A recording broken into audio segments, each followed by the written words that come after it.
ይኸውልሽ ኤሚ፣ ዳግም ለይኩን ትክክለኛ አባቱ መሆኑን አወቀ ማለት በእርግጥ እዛ ጫካ ውስጥ ያለው አስክሬን የሰንበተው ነው ማለት ነው። ግን እንደዛ ባይፈጠርስ? ኪስ ውስጥ እኮ የአባቱን የእጅ ብራዝሌት እኮ ተገኝቷል። በዛ ላይ ደግሞ ከዚህ በላይ የሚጠራጠር ከሆነ ሌላ ዲኤንኤ ምርመራ ማድረግ ይቻላል። እንግዲህ ከዲኤንኤ ውጤት ምርመራ በላይ ማረጋገጫ የለም። ጫካ ውስጥ የተገኘው ደግሞ አስክሬን ደግሞ የአባት አይደለም። እውነት ይሄ ልጅ ጤነኛ ቢሆን ላገባ እንደሆነ እያሰበ ይሄን ነገር የሚያደርግ ይመስላል? ቆይ እኔና አንቺ ለምን አንጋባም? ምን ማለቴ መዘጋጀ የሌለ ለምን አንፈራረም እንዴ? እየቀለድክ ምን ለማድረግ እየሞከርክ ነው? እባክሽ ትንሽ ደቂቃ። የህይወቴን መስመር ለማሳት ለሚሞክር ሰው ሽራፊ ሰከንድ የለኝም። ገባ? ቆይ ስላፈቀርኩሽ ነው። ዳግምን በስተመጨረሻ የአቶ ሰንበታ ልጅ እንዳልሆነ ዲኤንኤን ምርመራ አረጋግጧል ማለት ነው። ወይዘሮ ዝናሽም ይሄ ነገር እጅጉን በጣም አስደንግጧታል። ምክንያቱም ዳግም የአቶ ሰንበታ ልጅ ካልሆነ የማን ሊሆን ይችላል የሚለው ነገር እጅጉን በጣም አስደንግጧታል። በሌላ በኩል ለአቶ ለይኩን ግን እጅጉን ትልቅ ተስፋና ትልቅ ደስታን ይዞ የመጣ ይመስላል።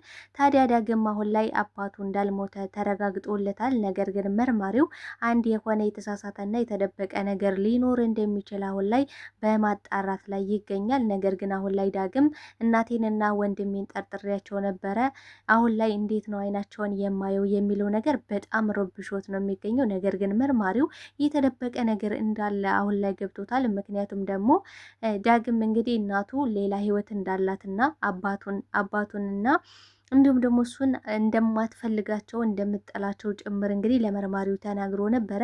ታዲያ አሁን ላይ ይህን ሊያደርግ የሚችለው ገሎ ሊጥለው የሚችለው ማን ነው በማለት ምርመራውን ቀጥሏል። ታዲያ ምርመራዎቹ ሁሉ ወደ ወይዘሮ ዝናሽ እያመሩ ይገኛሉ። ወይዘሮ ዝናሽን በበኩሏ ዲኤንኤን ምርመራ ለማድረግ እንግዲህ ከኤሚ ጋር ተመካክረው ጨርሰዋል። በዚህም ጉዳይ ምን ይፈጠራል፣ ምንስ ትወስናለች የሚለውን ነገር የምናወራ ይሆናል። አቶ ለይኩን ይህን ነገር ሲሰማ ምን ሊፈጠር ይችላል? አሁን ላይ ዳግም አባቱ አቶ ለይኩን እንደሆነ አላወቀም። እንደገና ደግሞ አቶ ሰንበታ እንዳልሞተ ነው አሁን ላይ እያወቀ ያለው። ነገር ግን የአቶ ሰንበታ እንዲሁም ደግሞ ብራዝሌት ከዛ ከሞተው ሰውዬ ጋር ምን አገናኘው፣ እንዴትስ እዛ ውስጥ ተገኘ የሚለው ነገር ለዳግም ትልቅ ጥያቄን ፈጥሮበት ነበረ። በሌላ በኩል እንግዲህ ኑሐሚንና ናሆም እጅጉን በጣም ደስ ብሏቸዋል። ምክንያቱም ደግሞ ሰርጉ ሊቀጥል ነው፣ ሸርጉድ እያሉ ነው ለሰርጉ። በሌላ በኩል ለዳግም በድጋሚ ሀዘን የሆነበት ሰርግ ነው። ምክንያቱም በአባቴ ጉዳይ ላይ አሁን ላይ አባቴ እንዳልሞተ ባረጋግጥም እናቴና ወንድሜ ወንጀለኛ ለመሆናቸው ደስ ቢለኝም ነገር ግን ሰርጉ ሊቀጥል መሆኑን ሳስብ እጅጉን ያመኛል በማለት አሁን ላይ ኑሐሚን ጋር ፍጥጫ ገጥመዋል ማለት ነው። ኑሐሚንም እኔ የምወደውና የማፈቅረውን መርጫለሁ፣ አንተን ለአንድ ሴከንድ እንኳን ወድጄህም አፍቅሬህም አላቅም፣ ከእኔ እንድትርቅ እያስጠነቀቅኩ ነው፣ ካልሆነ ደግሞ አንተ ሕክምና ያስፈልጋል፣ ጤነኛ አይደለህም በማለት እንግዲህ ለወይዘሮ ዝናሽ የሳይኮሎጂ መምህር እንደሚያስፈልገው እንዲሁም ደግሞ ሕክምና ያስፈልገዋል፣ ልጁ ጤነኛ አይደለም፣ ታሟል። ምክንያቱም አንዲት ሴት ልታገባ የተዘጋጀሽና ለሙሽርነት የታጨች ሴት እወድሻለሁ ብሎ ግግም ማለት ይሄ ጤነኛ አይደለም፣ ራስ ወዳድነት ነው፣ ከራስ ወዳድነትም በላይ ነው በማለት ለወይዘሮ ዝናሽ ይህን ነገር ተናግራለች ማለት ነው። ታዲያ ወይዘሮ ዝናሽ በዚህ ጉዳይ ላይ ምን ልትወስን ትችላለች? ምን ይፈጠራል የሚለውን ነገር የምናወራ ነው የሚሆነው። ሰላም ሰላም ውዶችዬ፣ ተወዳጁን ድራማ ኑሐሚን ቀጣይ ክፍል ወደ እናንተ ይዤላችሁ መጥቻለሁ። በዚህ ክፍል ላይ ብዙ ነገሮች ተፈጥረዋል። ቀጣይስ ምን ሊፈጠር ይችላል የሚለውን ነገር የምናወራ ይሆናል። ታዲያ ተወዳጆች ቪዲዮውን ስትጀምሩ ላይክ እንድታደርጉና እስከ ቪዲዮ ፍጻሜ አብራችሁ እንድትቆዩ በአክብሮት እየጋበዝኳችሁ፣ እንግዲህ አምራንም ተመልሳለች፣ ተጸጽታለች ብለን አስበን ነበረ። ነገር ግን እንግዲህ በባለፈው እንደነገርኳችሁ አምራን መቼም ቢሆን ተጸጽታ የጸጸት ልብ ኑሯት አያውቅም። እንግዲህ አቶ ለይኩን ደህና ገንዘብ ሰጥቷት ነበረ። ከኤርሚያስ ጋር ቪዲዮ ሊኖርሽ ይገባል፣ አሁን ላይ ያን ገንዘብ የዛን ቤት ሀብት ንብረት የምንወርስበት ብቸኛ ነገራችን ቪዲዮ ነው፣ ቪዲዮን ደግሞ ከየትም ፈላልገሽ እንድታመጪው ፈልጋለሁ ብሏት ነበረ ኤርሚያስ። ታዲያ እሷም አሁን ላይ እንደተጸጸተሽ እንደተመለሰሽ እድሜ ለአቶ ለይኩን እንጂ ሁሉ ነገር ገብቶኛል፣ ተጸጽቻለሁ በማለት እንግዲህ ለኤርሚያስ ስትነግረው ሰምተን ነበረ። ነገር ግን አሁን ላይ ኤርሚያስ አልቆልኛል፣ ከዚህ በኋላ ሁሉ ነገር ጸሞብኛል በማለት ኤሚንም ለማስፈራራት ሞክሮ ነበረ። ማለትም አሁን ላይ ለዳግም እናገራለሁ ዳግምን ቀጥሮት ነበረ። ስለዚህም እንግዲህ ኤሚ እየተከታተለሽው ስለነበረ ዳግምን ማለትም አባቴን ማዳን አለብኝ ቢያንስ እንኳን የወንድሜ ሰርግ እስኪያልፍ ድረስ ሁሉ ነገር ባለበት መቆም አለበት ብላ እንግዲህ እየተከታተለሽው ነበረ። ታዲያ ኤርሚያስም ደውሎ ለዳግም ሊያገኘው እንደሚፈልግ ስለ አባቱ ብዙ መረጃዎች እንዳሉትም እሱ መረጃም እንደሚሰጠው እንግዲህ ለዳግም ደውሎ ነበረ። ታዲያ ኤሚም ይሄን በመስማት ቀድማ አግኝታው ነበር ኤርሚያስም እንደለመደው እንግዲህ ማስመሰሉን ቀጥሎ ነበረ። ቪዲዮ አለኝ ያን ቤተሰብ የሚበጠብጥ ነገር አለኝ አንቺ ደግሞ ከፈለግሽ ቪዲዮን ሁሉንም ነገር አጠፋልሻለሁ ግን ደግሞ አብረን እንድንኖር እፈልጋለሁ ወደዛ ቤት ልመለስ ነበር ያላት። እሷም መቼም እንደማታደርገውና ከሆነ ቪዲዮ ካለ ደግሞ አክሲዮኑን ልትሰጠው እንደምትችል አስረግጣ ነግረዋለች። ነገር ግን ይሄን የማደርግልህ ቪዲዮ መኖሩን ስታሳየኝ ነው ብለዋለች። እሱም ደግሞ አሁን ላይ ቪዲዮ ስለሌለው ብዙ ነገሮችን ቢቀባጥርም አሁን ላይ እንደሌለው አረጋግጣለች። በዛም እንግዲህ ጥላው ሄዳለች ማለት ነው። በዚህም ጉዳይ እንግዲህ አምራን ጋር ነው ጉዞ የጀመረው። ታዲያ አምራን አሁን ላይ ያሰበችውና ያቀደችው ነገር መጀመሪያም የበግ ለምድ ለብሳ ነበረ ወደ ቤት መታ ይቅርታ የጠየቀችው ስለ ራባትና ስለ ቸገራት እንደገና ደግሞ ሌላ በቀል ፈልጋ ነበር የመጣሽው። በእርግጥም ወይዘሮ ዝናሽ አንቺ በፍጹም የይቅርታ ልብ ኖሮሽ አያውቅም የምትበቀይው ነገር ስላለሽ ነው በማለት እንግዲህ አቶ ለይኩንን ይበቀላለሁ አጠፋቸዋለሁ በማለት ዝታ ነበረ። ነገር ግን በቀላሉ ነበር የተሸነፈው አቶ ለይኩን። ምክንያቱም በቃ እንደዚህ ከተጸጸተሽ ይቅርታ ከጠየቀሽ ምን ችግር አለው እኔ በበኩሌ ይቅር ብዬሻለሁ በማለት ደህና ጠቀም ያለ ገንዘብም አስገብቶላት ነበረ። ታዲያ አሁን ላይ አምራን ቀጥታ ያደረገችው ከቴዲ ጋር በመደወል ሌላ ከዚህ በፊት እንግዲህ ቪዲዮዎቹን እንደገዛሹ እየነገረችው ነገር ግን ሌላ ቅጅ እንዳለው እየጠየቀችው ነበረ። እሱም ደግሞ እንደሌለው ሲነግራት ግን ደግሞ እንዴት አድርጎ ከስልኩ ያለውን ነገር እንዴት አድርጎ ሊያወጣው እንደሚችል እየነገረችው ነበረ። ታዲያ አሁን ላይ በዚህ በከባዱ የምትመጣ ይመስላል። በሌላ በኩል እንግዲህ መርማሪው ምርመራዬን እቀጥላለሁ ከዛ ቤት የተደበቀ ነገር አለ አንተ ይሄን ደግሞ አንተ እንድትረዳኝ እፈልጋለሁ በማለት እንግዲህ ለዳግም እየተናገረ ነበረ። ታዲያ አሁን ላይ ዳግም በጣም ግራ ተጋብቷል። ምክንያቱም አባቱ እንግዲህ ምርመራ ሲደረግ ያ ሰው የሞተው ሰው አባቱ አይደለም፣ ነገር ግን ብራዜቱ ደግሞ የአባቱ ነው። በጣም ግራ የሚያጋባ ነው። በቃ እንግዲህ መርማሪው ምን ብሎታል? በጥይት ተመትቶ የነበረው አባትህ እንደሆነ አስረግጬ እነግርሃለሁ፣ ነገር ግን የሆነ የተደበቀ ነገር አለ እያለ በተደጋጋሚ እየነገረው ነው።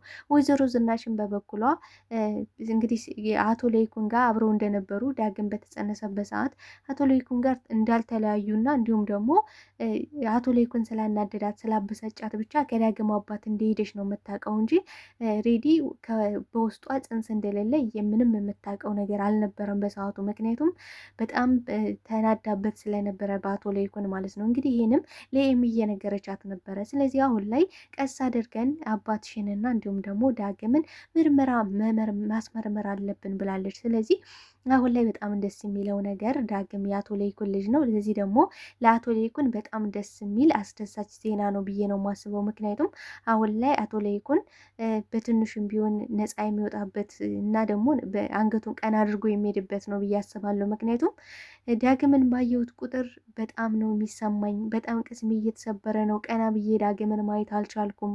በቃ አንዳንዴማ እውነቱን ተናገር ይለኛል በማለት በጣም ነበረ እንግዲህ ከራሱ ላይ በመቆለፍ ራሱን በብዙ ነገር ነው ያሰቃየው፣ ራሱን በብዙ ነገር ነው የቀጣው። ታዲያ ይሄ ነገር ደግሞ አሁን ላይ ዋጋ ከፍሏል። አሁን ደግሞ እንግዲህ ዳግም ስለ አባቱ እንግዲህ አቶ ሰንበታ አባቱ እንዳልሆነ ሲያውቅ በጣም ነው የሚጎዳው በነገራችን ላይ። ምክንያቱም በጣም ነው የሚወደው አቶ ሰንበታን። በነገራችን ላይ አቶ ሰንበታ ለራሱ ይሄን ነገር ሳያውቅ በህመሞቱ በጣም እድለኛ ነው ብዬ ነው ማስበው። ምክንያቱም አቶ ሰንበታ እንግዲህ ወይዘሮ ዝናሽ በሰዓቱ አታለዋለሽ፣ ህፃን ልጅ ያሳቅፈው ነው የመጣችው ወደ አቶ ለይኩን። ይህ ነገር ደግሞ እሱን ጎድቶታል። ለዘመናት በጣም ዋጋ ከፍሏል። እንደዚህ ዋጋ ከፍሎ ያሳደገውን ልጁን ደግሞ በድጋሚ የእሱ አለመሆኑን ማወቅ ለሱ በጣም ህመም ነው ብዬ ነው የማስበው። በጣም የሚያሳምም ነገር ነው። ስለዚህ ይህን ነገር አለማወቁ ለሱ በጣም ትልቅ አድቫንቴጅ ነው ብዬ ነው የማስበው እውነት ለመናገር። ይህን ነገር ግን አሁን ላይ ዳግም ሲሰማ በጣም ነው የሚያዝነው፣ በጣም ነው የሚከፋው። ምክንያቱም በጣም ነው የሚሰባበረው። እንግዲህ አሁን ላይ ኑሐሚንና ናሆም መጋባታቸውን አውቆ አውቋል ማለት ይህ ሰርግ መቀጠሉ ጭራሹን እያሳመመኝ ነው፣ እኔ ላብድ ነው በቃ ብሏል። አዎ እውነትም እያበድክ ነው ነበር ያለችው። እውነትም እያበድክ ነው አንተ፣ ጤነኛ አይደለም አንተማ።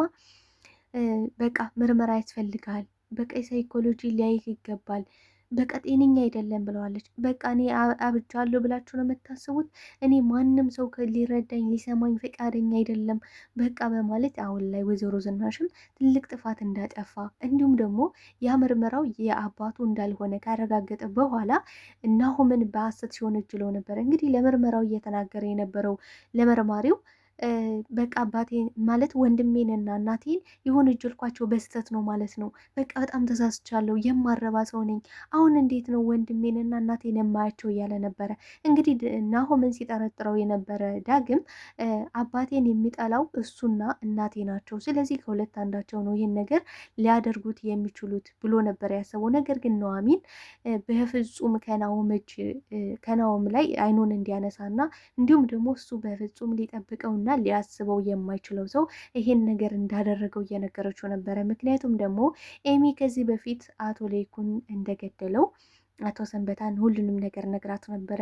ታዲያ በዚህም ኑሐሚን በጣም ነበር የተጎዳሽ። እንዴት ሊሆን ቻለ ማለት እንዴት ነው ይሄ ነገር ሊፈጠር የቻለው? በፍጹም አይሆንም ብላ ማመን ከብዷት ነበረ። ታዲያ አሁን ላይ እንግዲህ ዳግም ደግሞ ናሆምን ወንጀለኛ በማድረግ ወደ እስር ቤት ሊያስወረውረው ነበረ። በእርግጥም ዳግም አሁን ላይ ናሆም ወደ እስር ቤት ቢገባ በጣም ውስጡ ነው። ምክንያቱም በዚህ አጋጣሚ ሰርጉ ስለሚረሳሳና ሰርጉ ስለሚቀር። ነገር ግን እንግዲህ አቶ ለይኩንም ሰርጉ ዛሬ ቢቀር ነገ መጋባታችሁ የማይቆር ጉዳይ ነው። ስለዚህ አሁን ላይ ምንም የሚያስቸኩል ነገር የለም። ነገም ዛሬም ሁሌም ያንተ ናት አይደል?